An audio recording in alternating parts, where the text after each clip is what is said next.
ঐতিহাসিক বদর দিবস, এই দিবসে যারা শহীদ হয়েছিল, আমি সেই সকল সাহাবীদের কথা স্মরণ করছি। আমাদের এই বদর দিবস আমাদেরকে প্রেরণা জাগায়। বদর দিবসের সেদিন নিরস্ত্র মুসলমানেরা সেদিন বিশাল এক বাহিনীর বিরুদ্ধে দাঁড়িয়ে গিয়েছিল।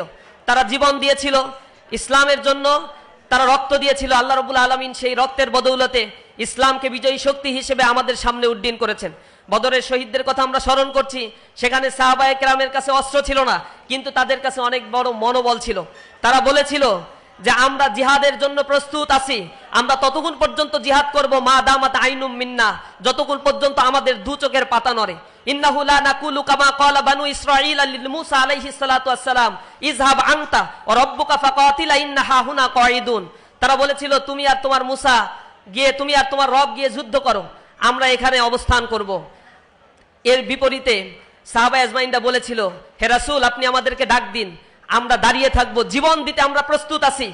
এক ফোঁটা রক্ত থাকতে চোখের পাতা নড়া অবস্থায় আমরা বাতিলের কাছে মাথা নত করব না। আল্লাহ রাব্বুল আলামিন তখন সাহায্য করেছিলেন। লাকাদ নাসারাকুমুল্লাহু ফি মাওয়াতিনিন কাসীরা, অনেক যুদ্ধক্ষেত্রে আল্লাহ রাব্বুল আলামিন সাহায্য করেছিলেন। তার শুরুটাই হয়েছিল এই বদরের যুদ্ধের মধ্য দিয়ে। এই যুদ্ধ আমাদেরকে প্রেরণা যোগায়, আমাদের মধ্যে আশা, ইন্সপায়ারেশন তৈরি করে। আল্লাহ রাব্বুল আলামিনের কাছে দোয়া করি এই বদরের শহীদদের জন্য, বদরের যারা জীবন দিয়েছে তাদের জন্য আল্লাহ রাব্বুল আলামিনের কাছে দোয়া করি। সেই পথ মারিয়ে ইসলামের যে বিজয় সংগঠিত হয়েছে, সেই পথে আমরা থেকে আমাদের জীবনকে আমরা উৎসর্গ করতে চাই।